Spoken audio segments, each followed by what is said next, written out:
दोस्तों नमस्कार। राजनीति को जो प्रभावित कर सके गवर्नेंस उसी को कहते हैं। जो चुनाव को प्रभावित कर सके गवर्नेंस उसी को कहते हैं। जिस गवर्नेंस में विचारधारा का छौंक हो, जिस गवर्नेंस में धर्म का छौंक हो, जिस गवर्नेंस में राष्ट्रीय सुरक्षा और राष्ट्रवाद की अनुगुंज हो, उस गवर्नेंस का नाम नरेंद्र मोदी की गवर्नेंस है। 2021 बीत चला है। प्रधानमंत्री बनने से पहले 60 महीने मांगे गए थे और आज की तारीख में यह 91 महीने पूरे हो गए हैं, यानी 7 साल 7 महीने। लेकिन जिक्र तो आज 2021 का ही करना पड़ेगा। यह बीत रहा है, 2022 की दस्तक शुरू हो चली है। प्रधानमंत्री चुनावी रैलियों में मशगूल हैं। लेकिन इस बीते बरस गवर्नेंस के जरिए इस देश को मिला क्या? गवर्नेंस ने ऐसा कौन सा राग भारत के सामने रखा जो नेहरू से लेकर मनमोहन सिंह के कालखंड को बिल्कुल अलग थलग कर देता है? और शायद यह अद्भुत दौर है, शायद यह राष्ट्रवाद का छौंक लिए और धर्म की मुनादी करते हुए, राष्ट्रीय सुरक्षा का जिक्र करते हुए यह कालखंड वाकई अद्भुत है। क्योंकि इस कालखंड के भीतर इस देश ने देखा और समझा है इस देश का इंफ्रास्ट्रक्चर, वह भी हेल्थ इंफ्रास्ट्रक्चर, कैसे धराशायी हो गया। इस दौर में बैंकों के निजीकरण नहीं बल्कि बैंकों को बेचने की कथा भी हर किसी ने सुनी। इस दौर में पार्लियामेंट भी शायद सत्ता और सरकार के सामने नतमस्तक सा दिखाई देने लगा। इस दौर में सुप्रीम कोर्ट और उसके फैसले और सुप्रीम कोर्ट से निकले हुए चीफ जस्टिस की किताब ने भी बहुत सारे अधूरे पन्नों को खुद ही पूरा कर दिया। हम जस्टिस गोगोई का जिक्र कर रहे हैं, जिनकी किताब इसी दौर में आई। इस कालखंड में लोगों ने देखा संवैधानिक संस्थानों का ढहना नहीं, बल्कि संवैधानिक संस्थानों के भीतर से कोई आवाज सत्ता को लेकर ना आए, इसके लिए जासूसी की गई। इस जासूसी के दायरे में इस देश के तमाम प्रीमियर इंस्टीट्यूशंस भी आए, कॉन्स्टिट्यूशनल इंस्टीट्यूशंस भी आए, पत्रकार भी आए, वकील भी आए, एक्टिविस्ट भी आए, सुप्रीम कोर्ट भी आया। इस जासूसी के दायरे में सीबीआई भी आई, आईबी भी आया, रॉ भी आया। यानी जिस भी संस्थान के भीतर कुछ भी जरा सी अनुगुंज शायद इस देश के संवैधानिक परिस्थितियों को लेकर ही क्यों ना होती हो, जासूसी उसकी भी की गई। और सुप्रीम कोर्ट में हलफनामे में सरकार ने बहुत साफ तौर पर लिख दिया, यह राष्ट्रीय सुरक्षा का मसला है, हम नहीं बताएंगे, आप कमेटी बना लीजिए। इस दौर में मंदिर मंदिर प्रधानमंत्री को इस देश ने भटकते हुए देखा, भटकते नहीं, पूजा अर्चना करते हुए देखा। इस दौर में देश के गृह मंत्री ने उत्तर प्रदेश के चुनाव में अयोध्या को दोबारा जागृत करने की परिस्थितियां कैसे पैदा करनी चाहिए, इसे भी इस देश ने देख लिया। इस देश ने इस दौर में बैंकों का बढ़ता एनपीए, आरबीआई का कंगालपन, निजीकरण की ऐसी व्यवस्था जिसमें खुद वित्त मंत्री निकल कर आए और बताए कि इस देश के सामने कोई संकट नहीं है, बल्कि पहली बार 70 बरस में इस देश की अर्थव्यवस्था को सही ट्रैक पर लाया जा रहा है। तो क्या फर्क पड़ता है अगर हम उसे निजी हाथों में सौंप दें? तो इस दौर में इस देश ने इस देश के 80 करोड़ लोगों को 5 किलो अनाज फ्री में बांटने की परिस्थितियां सरकार के साथ जोड़ी भी, और यह भी बता दिया इस देश का पेट सिर्फ 2.25 लाख करोड़ में साल भर के लिए भरा जा सकता है, यानी 80 करोड़। वोटरों की तादाद भी इस देश में तकरीबन 90 करोड़ ही है। उन वोटरों को रिझाने के लिए सरकार के जो भी मिशन थे, जो भी प्लानिंग थी, जो भी अपने तौर पर ऐलान थे, सब कुछ इस देश ने देखा है। तो इस बीतते बरस में इस गवर्नेंस की शुरुआत कहां से की जाए? क्या इस बात की शुरुआत हो सकती है कि जो नफरत की आंधी इस देश में चली, उसे सत्ता ने अपना ढाल बनाया, या वो सत्ता के लिए ढाल बन गई?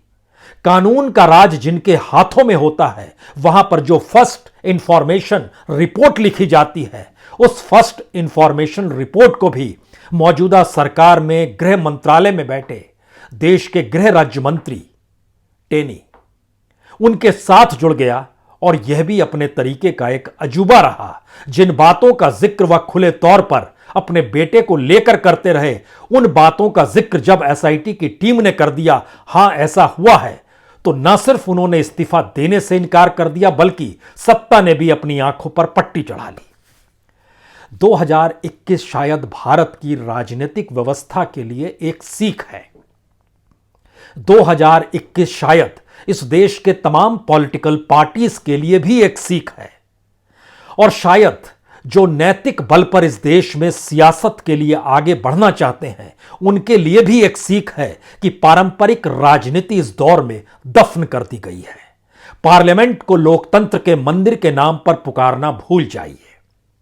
इस दौर ने यह भी देखा कि लोगों की मौत कैसे होती है, और उन मौतों की वजह से भी पार्लियामेंट के भीतर ही सरकार कैसे आंखें बंद कर लेती है और सुप्रीम कोर्ट के हलफनामे में तमाम पन्नों पर रबड़ से मिटा देती है, और वो रबड़ और किसी का नहीं बल्कि रबर स्टाम्प के तौर पर इस देश में मौजूद देश के प्रथम पुरुष राष्ट्रपति का भी जिक्र कर दिया जाता है। कमाल की स्थितियां हैं। आज जिक्र किन बातों से किया जाए? जो सरकार की समूची गवर्नेंस है उसमें 3-4 बातों का जिक्र इसलिए जरूरी है क्योंकि मौजूदा वक्त में प्रधानमंत्री मोदी जब प्रधानमंत्री बनने की दिशा में बढ़े थे तो उन्होंने वाकई 60 महीने मांगे थे। 60 महीने यानी 5 साल। आज की तारीख में वो 7 साल 7 महीने हो चले हैं, यानी 91 मंथ्स। इस 91 मंथ्स का कच्चा चिट्ठा हमने बार बार पलटा है। उसके भीतर की आर्थिक, सामाजिक, राजनीतिक परिस्थितियों को बार बार दिखाया है। लेकिन 2021 की कौन सी सीख है जिसको राजनीतिक दल अब भी नहीं समझ पा रहे हैं? वो अब भी मान कर चलते हैं चुनाव होंगे, रैलियां करेंगे, चुनाव जीत जाएंगे। वो अब भी मान कर चलते हैं पार्लियामेंट सजेगी, राष्ट्रपति का अभिभाषण होगा, वह कुछ सवालों को उठाएंगे और लोकतंत्र जिंदा हो जाएगा। वो ये मानकर चलते हैं कि इस देश के तमाम इंस्टीट्यूशंस अपने तौर पर काम करेंगे, वहां बैठा बाबू या ब्यूरोक्रेट अपने तौर पर इस बात की निशानदेही तो करेगा कि हां कानून का राज है, लेकिन वह कानून का राज अगर सत्ता पर आंच पहुंचाए तो फिर कानून पर राज हो जाता है। यह भी हमने देखा, इसी दौर में देखा। जिन बड़े डिसीजंस का जिक्र हमको लगता है इस दौर में करना चाहिए उसकी शुरुआत इस देश में बरस की शुरुआत से ही कोविड काल से हुई थी। उस पूरे कालखंड में जब फरवरी 2021 के भीतर जिस तरीके से लोगों की मौत हो रही थी वो कोई दूर की मौत नहीं थी, वो दिल्ली में प्राइम मिनिस्टर के घर या प्राइम मिनिस्टर के दफ्तर से चंद फरलांग की दूरी पर मौजूद राष्ट्रीय तौर पर सबसे महत्वपूर्ण और सबसे मजबूत अस्पतालों के भीतर हो रही थी। गवर्नेंस कहां थी? गवर्नेंस खामोश थी। वो इंतजार कर रही थी ये लहर किसी तरीके से गुजर जाए। समूची दुनिया में उसको लेकर रिपोर्टें दर्ज की गई, समूची दुनिया में तस्वीरें गई। जिन्होंने रिपोर्ट लिखी, जिन्होंने तस्वीर छापी, उनके दरवाजे पर भी जांच पहुंच गई, छापे पड़े। वह मीडिया हाउसेस थे। आज उनका जिक्र नहीं करेंगे, आज सिर्फ गवर्नेंस का जिक्र है। एक ऐसी गवर्नेंस जिसने बहुत कुछ सिखा दिया होगा, हम ये मानकर चलते हैं। क्योंकि निजीकरण की दिशा में बढ़े कदम पहली बार सरकार के जरिए खुले तौर पर बहुत पारदर्शी तरीके से इस बात की जानकारी दी गई कि हम इस देश में सब कुछ बेचना चाहते हैं, हम इस देश में हर चीज की कीमत लगाना चाहते हैं। इस कीमत लगाने की परिस्थितियों में यह देश समझ नहीं पाया कि अस्पतालों की भी कीमत लगेगी और वहां पर ऑक्सीजन जो मिलता है उसकी भी कीमत लगेगी। यह देश इस कालखंड में समझ ही नहीं पाया कि दरअसल सिर्फ देश चंद हाथों में बेचा नहीं जा रहा है, बल्कि उन चंद हाथों में इस देश के लोकतंत्र को गिरवी रखकर वोटिंग प्रणाली के जरिए लोकतंत्र को जिलाए रखने का एक प्रयास पर हो रहा है। एक ऐसा प्रयास जिसमें इलेक्शन कमीशन को भी सिर्फ रात के अंधेरे में हो सकता है नजर आता हो, लेकिन दिन के उजाले में उसे भीड़ दिखाई नहीं देती है। उसने इस दौर में देखा समझा पश्चिम बंगाल के भीतर जो कुछ हुआ, लेकिन उत्तर प्रदेश के चुनाव आते आते भी उसने अपने हाथों को बांध लिया और कह दिया कि जब पॉलिटिकल पार्टीज चाहती है तो हम क्या करें, चुनाव तो होंगे, हम कुछ दायरे तय कर सकते हैं। यानी ध्यान दीजिए चीजें कैसे धीरे धीरे नए तरीके से परिभाषित हो रही है, और वह भी परिभाषा कोई दूसरा नहीं दे रहा है, गवर्नेंस दे रही है। वह गवर्नेंस जिसके दायरे में इस देश के भीतर में सुप्रीम कोर्ट भी आता है, पार्लियामेंट भी आती है, सीवीसी भी आता है, सीबीआई भी आती है, ईडी भी आती है और आईबी भी आती है, तमाम संस्थान आते हैं। वो सब गवर्नेंस के तौर पर राजनीतिक सत्ता के हाथों में झूलते हुए उसी के अनुकूल परिभाषित करने की दिशा में बढ़ गए। कोविड काल की मौत के बाद पार्लियामेंट में जिन बातों का जिक्र किया गया और जो सुप्रीम कोर्ट तक बात पहुंची कि वाकई जो मर गए उन्हें मुआवजा भी नहीं देंगे, जिनकी मौत हो गई वो क्या ऑक्सीजन से नहीं हुई, सरकार ने कह दिया, अटॉर्नी जनरल ने अपनी तौर पर हलफनामा दे दिया, सबने मान लिया ये सही है। गवर्नेंस की पहली कील जो थी यही ठोक दी गई कि हम जब कह देते हैं तो आपको मानना पड़ेगा। दूसरी परिस्थिति उसके तुरंत बीतने के बाद कोविड की लहर में मौतों के बाद का सिलसिला निजीकरण पर आता है। 17 मई को देश की फाइनेंस मिनिस्टर खुले तौर पर सामने आती और बोलती है कैबिनेट ने तय किया है कि मोनेटाइजेशन इस देश में हर चीज का होना चाहिए, और उसके बाद वो परिस्थिति बनाती है कि हमने तय किया है इस देश के जो बेसिक स्ट्रक्चर में आते हैं, जो लोगों की जरूरतें हैं, उसमें रेलवे है, अब उसका निजीकरण किया जाएगा, सड़कों का निजीकरण किया जाएगा, माइनिंग का निजीकरण किया जाएगा, बंदरगाहों का निजीकरण किया जाएगा, जो हवाई अड्डे हैं वो निजी हाथों में दिए जाएंगे, जो पावर ट्रांसमिशन है उसका निजीकरण करेंगे, पावर जनरेशन भी निजी हाथों में सौंपेंगे, नेचुरल गैस पाइपलाइन है वह भी निजी हाथों में जाएगी, जो भी स्थिति टेलीकॉम, वेयरहाउसिंग और तो और खेलने के मैदान यानी स्टेडियम तक को नहीं बख्शा गया। निजी हाथों का मतलब यह था कि वह खड़ा नहीं करेंगे, जो सरकार के पास अपना है उसको वह बेचने जा रहा है। जैसे जवाहरलाल नेहरू स्टेडियम जो दिल्ली का है वह भी हम दे देंगे, जैसे इस देश में तमाम रेलवे स्टेशन है वह भी दे देंगे, बंदरगाह भी दे देंगे। कोई अलग प्राइवेट वाला बना नहीं रहा है। दुनिया के तमाम देशों में प्राइवेट सेक्टर के हाथों के जरिए जो सरकारों के समझौते होते हैं उसमें वो खुद क्रिएट करता है। भारत की नीति बिल्कुल नए तरीके से 2021 में उभर कर आई। उसने कहा हम दे रहे हैं, अब हम जिम्मेदारी नहीं उठाएंगे। इस शब्द का उपयोग नहीं किया गया, लेकिन खुले तौर पर ऐलान यही था, अब हमारा काम यह नहीं है, हमारा काम तो सत्ता संभालना है। सत्ता संभालने में हमको देखना है कॉरपोरेट को कितनी पूंजी देनी है, कितनी पूंजी लेनी है, लोगों को कितना अनाज मुफ्त में देना है, कितनों पर टैक्स लगाना है, कौन कितना कमा रहा है उसके ऊपर कितना बोझ हमें डालना है। हमारा काम यही है। गवर्नेंस इसी को कहते हैं, जिम्मेदारी मुक्त स्थिति को गवर्नेंस कहते हैं। और इस फहरिस्त में यहां तक कि कंस्ट्रक्शन और रियल एस्टेट भी आकर खड़ा हो गया, जहां सरकार ने कहा जो सरकार के हिस्से की चीजें हैं उसको हम आपके हाथों में सौंप रहे हैं। मई बीता नहीं था कि जुलाई में बात पेगासस की आ गई। जासूसी हो रही है और जासूसी को लेकर दुनिया भर में हड़कंप मची, लेकिन भारत में बहुत शालीनता के साथ सुप्रीम कोर्ट ने भी कह दिया सोशल मीडिया में क्यों जाते हैं आप लोग, हमारे पास आइए, न्याय मिलेगा। और उस न्याय की सीढ़ी आज की तारीख में यह है कि जनवरी के दूसरे हफ्ते में जिस कमेटी को सुप्रीम कोर्ट ने बनाया है उस कमेटी की रिपोर्ट सुप्रीम कोर्ट में जनवरी के दूसरे हफ्ते में आएगी। और उससे पहले सरकार कह चुकी है हम कुछ भी नहीं बता सकते हैं क्योंकि यह राष्ट्रीय सुरक्षा का मसला है। अब राष्ट्रीय सुरक्षा के आगे सुप्रीम कोर्ट की क्या हैसियत, या इस देश के नागरिकों की कोई भी आवाज की कोई भी गुंज कैसे निकल सकती है। बड़े बड़े मीडिया हाउस ध्वस्त हो जाते हैं जब राष्ट्रीय सुरक्षा और राष्ट्रवाद जागता है, लेकिन यहां तो विचारधारा और धर्म एक नए सिरे से निकल पड़ी, क्योंकि इस फहरिस्त में लगातार जो कतार बढ़ती चली जा रही थी वह अनलीगल एक्टिविटीज प्रोटेक्शन एक्ट जो था यूएपीए, उसका दायरा लगातार बड़ा होते चला जा रहा था।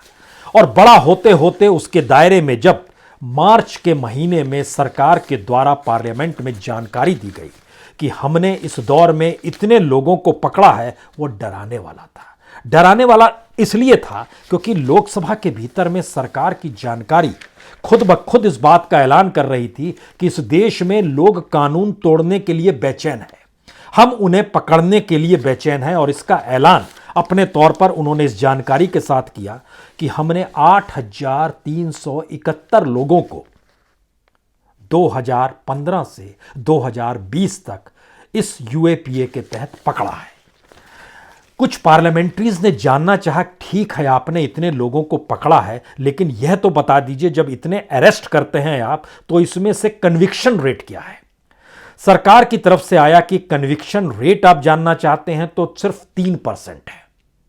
यानी बाकियों की गिरफ्तारी यूं ही कर ली गई, कन्विक्शन उन तक पहुंच नहीं पाया, कन्विक्ट वो हो नहीं पाए। 3.16 की स्थिति में सरकार आकर टिक गई। और सबसे ज्यादा गिरफ्तारियां उत्तर प्रदेश में हुई, तो वहां कन्विक्शन रेट 6.2% था। उत्तर प्रदेश के भीतर में गिरफ्तारियां इस तादाद में होती चली गई। मैक्सिमम जो उत्तर प्रदेश की परिस्थिति थी वह तकरीबन 2000 को लगभग पार कर गई। उससे ज्यादा एक ही जगह थी जहां पर सबसे ज्यादा गिरफ्तारियां हुई, वह मणिपुर था। लेकिन नॉर्थ ईस्ट की स्थिति इसी दौर में बिगड़ी, और खास तौर से तब बिगड़ी जब वहां पर सत्ता भी उसी पॉलिटिकल पार्टी की जो दिल्ली में बीजेपी की थी। यह होम मिनिस्ट्री की एक नई परिस्थिति और नई परिभाषा निकल कर आई कि राष्ट्रीय सुरक्षा के तहत किसी को कुछ बोलना नहीं चाहिए। चाहे वहां पर नॉर्थ ईस्ट राज्यों के भीतर सीमाओं का झगड़ा हो, चाहे हिंसा में लोग मारे जा रहे हों, चाहे पुलिस की गोलियों से नागरिक छलनी हो रहे हों, बोलिए मत। यह राष्ट्रीय सुरक्षा का मसला है, और इसके साथ राष्ट्रवाद की गूंज लगातार चलती रह गई। अगला सवाल, महंत बीतते बीतते यानी महीने बीत रहे हैं और उसके बाद सवाल तुरंत उठने शुरू हुए। बंगाल इलेक्शन ने इस दौर में एक नई सीख दी। जब पूरी कैबिनेट, पूरी सरकार चुनाव प्रचार के लिए उतर जाए, तो ऐसे में जो इलेक्शन का प्रोसेस था उस पर इलेक्शन कमीशन को भी चुप्पी साध लेनी चाहिए, क्योंकि प्रधानमंत्री, गृह मंत्री, रक्षा मंत्री, वित्त मंत्री, तेल मंत्री, जितने भी मंत्री हैं सभी अगर उस मैदान में नजर आने लगे। लेकिन उसकी सीख बंगाल से एक नई निकल कर आई। यानी इस देश की कैबिनेट के भीतर जो हवा भरी हुई है, जो बार बार दिखाई देता है कि दरअसल ये सिर्फ चेहरे हैं जो गिने जा सकते हैं, इनके पीछे कोई संवैधानिक मजबूती क्यों नहीं है, यह नजर बंगाल के इलेक्शन में आ गया। जनता ने धराशायी कर दिया। अगला सवाल लोगों के जहन में आया, बंगाल के बाद क्या उत्तर प्रदेश भी आएगा? और संयोग से उत्तर प्रदेश को लेकर इलेक्शन कमीशन ने कहा हम 5 तारीख को नई वोटर लिस्ट आ जाएगी, उसके बाद हम तारीखों का ऐलान करेंगे, तब तक छूट है, जिसको जितनी रैलियां करनी है सरकारी पैसे पर कर ले। यानी इंदिरा गांधी के दौर में सरकारी पैसे पर ना रैली हो सकती थी, ना लाउड स्पीकर बज सकता था, ना बिजली ली जा सकती थी, ना ही कोई प्लेटफॉर्म जो मंच के तौर पर तैयार होता है वह हो सकता था। लेकिन यहां आते आते चीजें ध्वस्त हो गई। यह 2021 की एक नई सीख है, जिसमें इलेक्शन कमीशन भी शायद ढील देता है कि आपको जितना कुछ करना है कर लीजिए, क्योंकि नोटिफिकेशन आ जाएगा तब तो मुश्किल होगी। लेकिन बंगाल इलेक्शन में इसके उलट देखा गया। नोटिफिकेशन के बाद भी प्रधानमंत्री और गृह मंत्री की रैलियों में खर्च कहां से हो रहा है, कौन कर रहा है, कहां से पाइपलाइन आ रही है, कहां से बिजली आ रही है, कौन सा लाउड स्पीकर और कौन से पीएमओ के अधिकारी और होम मिनिस्ट्री के अधिकारी पश्चिम बंगाल में घूम रहे हैं, जो आईएएस रैंक के हैं, जो इस देश में नियम कायदे बनाने की दिशा में तय करते हैं कॉन्स्टिट्यूशनली, वह भी वहां पर नजर आने लगे। चुनाव प्रचार के दौर में रैलियां सफल होंगी तो ही वो पद पर बने रहेंगे। इन परिस्थितियों से कुछ कदम आगे बढ़े तो इस देश में निजीकरण की नई सोच, बैंक और एयर इंडिया का बिकना भी आ गया। उसने भी कुछ नई चीजें भारत को समझाई है। निजीकरण और बेचने का मतलब यह होता है कि घाटा अपने हिस्से में रखो, प्रॉफिट की चीजें सामने वाले को दे दो, जब वो प्रॉफिट में ले आएगा तो आपको कुछ प्रॉफिट दे देगा। आपसे मतलब आप हैं सिर्फ। यहां देश नहीं है, व्यक्ति है, उसकी पॉलिटिकल पार्टी है।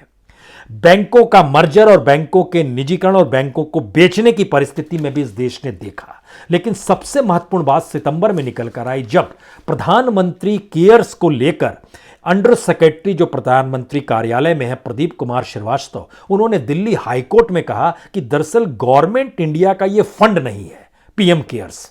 यानी इस देश के तमाम बाबुओं से, तमाम लोगों से, तमाम इंस्टीट्यूशन से जिस तरीके से पैसा आया, उसमें कौन बोलता कि नहीं देंगे, क्योंकि नाम तो प्रधानमंत्री शब्द लिखा हुआ है। पहली बार देश ने जाना कि आपात राहत रकम के अलावे भी एक पीएम केयर होता है, और हाईकोर्ट में सरकार का अधिकारी कह रहा है यह गवर्नमेंट का इससे कुछ लेना देना नहीं है। यानी प्रधानमंत्री इस देश के प्रधानमंत्री हैं या निजी तौर पर फंड प्रधानमंत्री के नाम की उपयोगिता के साथ ले सकते हैं। यह दरअसल एक नजारा 2015 में भी आया था, जब जियो लॉन्च हुआ था और ब्रांड एम्बेसडर के तौर पर प्रधानमंत्री मोदी की तस्वीर चस्पा कर दी गई थी। अंबानीज का वो जियो था जिसमें ब्रांड एम्बेसडर के तौर पर प्रधानमंत्री नजर आए थे। देश के कई नियम कायदे इससे पहले बदले हैं, लेकिन 2021 की जो सीख है वो हमें लगातार इस बात को बता रही है। और बताते बताते 19 नवंबर को इस देश ने बिल्कुल नए तरीके के प्रधानमंत्री को देखा। प्रधानमंत्री चैनल पर आए और उन्होंने कहा, मैं किसानों को लेकर जो कानून है उसे वापस ले रहा हूं, माफी मांगता हूं, आपको समझा नहीं पाया। यानी इस देश के प्रधानमंत्री किसानों को समझा नहीं पाए, लेकिन उस कानून को लाने से पहले किसानों से मशविरा भी नहीं किया, इस बात का जिक्र उन्होंने नहीं किया। यानी गवर्नेंस ठसक के साथ चलनी चाहिए। यानी गवर्नेंस की ताकत, जनता द्वारा चुनी गई सरकार एक ऑटोक्रेटिक वे में, एक तानाशाही तरीके से चीजों को देश के राष्ट्रवाद और देश की राष्ट्रीय सुरक्षा से जोड़कर, और इसमें जो कानून बनाए गए उसको रिफॉर्म से जोड़ा गया, सुधारवाद से जोड़ा गया। यह एक रिफॉर्म है, लेकिन फिर भी चीजें नहीं चल पाई क्योंकि देश स्थिर हो गया किसानों के जरिए। देश बैठा हुआ था, इंतजार कर रहा था पहले कौन झुकेगा। उस दौर में तमाम चालें चली गई। इस देश की गवर्नेंस के भीतर संभालने वाली पुलिस हो या एडमिनिस्ट्रेटिव अफसर्स हो, विधानसभा हो या पार्लियामेंट हो, उन पन्नों को जब उठाकर देखिएगा तो 2021 का काल शायद अपने तरीके का एक अनूठा काल है। केंद्र सरकार के कानून को 6 राज्यों की सरकारों ने विधानसभा में धराशायी कर दिया, लेकिन उसके बावजूद भी सरकार अड़ी रही। और होते होते एक ऐसी परिस्थिति आई जहां पर बीजेपी शासित राज्यों से जो आवाज निकल रही थी किसानों को लेकर, वह बदले या ना बदले। जब प्रधानमंत्री ने अपने तौर पर 19 नवंबर को माफी मांग ली, यह कोई समझ नहीं पाया। 2021 की परिस्थिति भारत के साथ इसलिए भी महत्वपूर्ण है कि जो भी इंटरनेशनल मॉनेटरी फंड IMF और वर्ल्ड बैंक है, उसकी नीतियों को भारत में कैसे किस रूप में लागू करना है, इसको लेकर कैबिनेट्स की बैठक और पार्लियामेंट के भीतर पार्लियामेंट में विपक्ष की अनुपस्थिति में विधेयकों का पास होना, यह सब कुछ हर क्षेत्र में नजर आया है। 2021 की यह सीख अपने आप में काफी है। हालांकि कुछ छोटी छोटी आवाजें इस दौर में बार बार सुनाई दी कि सब कुछ तो टैक्स पेयर का पैसा है, उस पैसे से ही तो इलेक्शन कमीशन भी चलता है और सुप्रीम कोर्ट भी चलता है। लेकिन सवाल यह नहीं है, यह देश चुनाव के लिए जीता है, चुनाव के लिए मरता है। यह देश राजनीतिक सत्ता को बनाए रखने के लिए गवर्नेंस को चलाता है। यह एक ऐसी सीख थी जो नेहरू से लेकर मनमोहन काल में, चाहे अटल बिहारी वाजपेयी हो, PV नरसिम्हा राव हो या VP सिंह अपने तौर पर हो, या मोरारजी देसाई हो, लाल बहादुर शास्त्री हो, इंदिरा गांधी हो, वह भी नहीं समझ पाई। इंदिरा ने इस देश में इमरजेंसी जरूर लगाई, लेकिन उस इमरजेंसी को लगाने के साथ ही एक मोटी लकीर खींची। यह आपके हक में अब नहीं बचा है, अभिव्यक्ति का अधिकार आपके क्षेत्र में अब नहीं आता है। लेकिन मौजूदा वक्त में कोई इमरजेंसी नहीं, कोई मोटी लकीर नहीं, सब कुछ पारदर्शी है। सरकार जो कहती है ऐलानिया करती है, खुले तौर पर करती है। और प्रधानमंत्री को धर्म का रास, और इस दौर में जो भी शब्द बोले जा रहे थे उसमें कानून ही ढाल बनता हुआ नजर आया। जिसे मन चाहा, जैसा मन चाहा उसने उस दौर में बोलना अगर शुरू किया तो उसकी आवाज धीरे धीरे धीरे धीरे और तीखी होते होते 2021 में इतनी तीखी हो गई कि खुले तौर पर महात्मा गांधी को भी निशाने पर ले लिया गया। और उस पर भी दिल्ली ने एक शब्द नहीं कहा, प्रधानमंत्री ने एक शब्द नहीं कहा, गृह मंत्री ने एक शब्द नहीं कहा। छत्तीसगढ़ का मसला था तो छत्तीसगढ़ सरकार ने कार्रवाई अपने तौर पर जरूर की। एक सीख और है, इस देश का मुसलमान वो हाशिए पर राजनीतिक तौर पर आ चुका है। उसके वोट की जरूरत किसे है किसे नहीं है, यह मुसलमानों को सोचना है कि उसे किसकी जरूरत है। यानी जो भारत के भीतर में इससे पहले मुस्लिम तुष्टीकरण का जिक्र होता था वह भी साफ हो गया, क्योंकि तमाम पॉलिटिकल पार्टीज, किसी ने जनेऊ को पकड़ा, किसी ने मंदिर का रास्ता पकड़ा, कोई हनुमान जी के मंदिर में जाने लगा, कोई काशी चला गया। इन सारी परिस्थितियों में हर ने खुद को हिंदू बताने की होड़ लग गई, क्योंकि हर उस पॉलिटिकल पार्टीज ने इस दौर में मान लिया कि मुसलमान तो उनके साथ आ जाएगा, क्योंकि वह बीजेपी के साथ नहीं जाएगा, क्योंकि बीजेपी को उसकी जरूरत नहीं है।